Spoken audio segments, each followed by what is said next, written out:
please join me in welcoming the Indian cinema legend who needs no introduction, Shabana Azmi.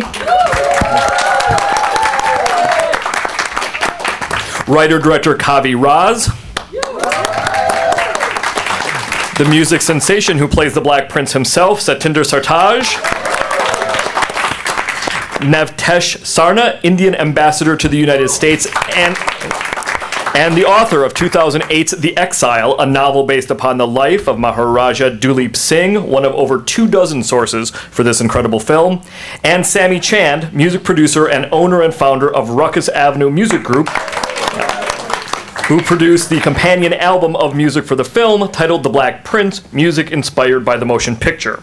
Welcome to all of you, and Sammy will be joining us in a bit to discuss the phenomenal companion album.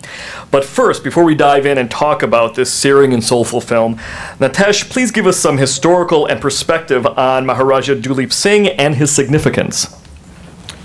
Well, thank you very much.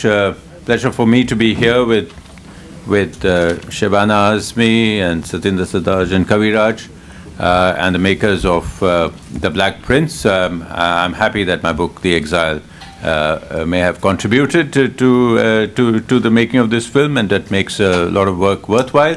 The historical perspective, put very briefly, is that Maharajah Duleep Singh is probably one of the most interesting and tragic historical figures in recent Indian history. Really struck by the story, and the interesting thing about Maharani Jind Kaur is when you see her for the first time in the film, she is in a state of great adversity because her kingdom has been snatched from her, her child has been taken away, her husband is dead, and she's living in penury. And you would imagine that this woman living in the midst of such adversity would be quite a helpless woman. Instead, you find that in fact she's very feisty, she's very strong.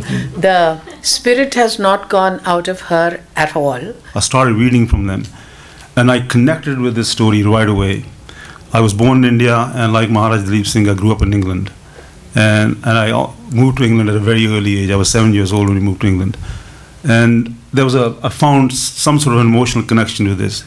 Getting back to how long it took me, I promised them that I'll have the first draft in 30 days. I actually delivered the first draft in 29 days. And what you see in the film is very little change from the first draft. It just more scenes got added on. This is my first venture as an actor, and I was so afraid of when it's offered to me, and I said, oh, okay, you have a great resemblance with the Maharaja, you know, the skin tone, eyes and height, everything is matching, you have to do this. And I said, oh my God, okay, definitely, but I am a non-actor, clearly, because being a poet, you know, you might have little shy, introvert and kind of, in front of camera, you're portraying someone very legendary personality of our culture, like the most iconic figure, I think, but the very hidden figure also. So, but I didn't think twice, honestly, and I said, okay, I will do that. I will just, you know, screw my tours and shows and whatever, but this is the thing I have to do. And I gave my 1000%. Yes. I went to acting school also in Mumbai, and then came to shoot, and there was a, you know, direct accent and acting coaches also on the set. But, you know, Kavi sir and Shabana ji taught me a lot, like very minute things of the acting. Like as Shabana ji said, we were doing the scene in, you know, we were sitting like in front of table very closely, and when the camera, you know, the close to my eyes, and she said, just listen to me, don't do acting, it will happen by itself if you listen to me clearly and, you know, sincerely. So it happened.